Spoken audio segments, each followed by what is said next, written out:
ஆயிரக்கணக்கான ஆலயங்கள், கருங்கல் திருப்பணிகள் செய்து முடித்திருக்கின்றார் ராஜராஜனும் ராஜேந்திரனும். நன்றாக புரிந்து கொள்ளுங்கள். ராஜராஜனை போல, ராஜேந்திர சோழனை போல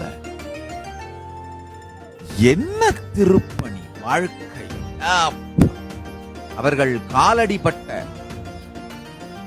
ஊரின் மண்ணை கூட தலையிலே தெளித்துக் கொண்டு அவர்கள் வாழ்ந்த வாழ்வை நினைந்து பார்த்து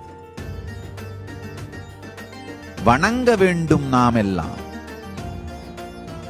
ராஜராஜனுடைய நோக்கு, போக்கு, உயிர்ப்பு, அவங்க உருவாக்கி வச்ச அந்த ஈகோ சிஸ்டம், இதெல்லாம் நினைச்சே பார்க்க முடியாதுங்கய்யா.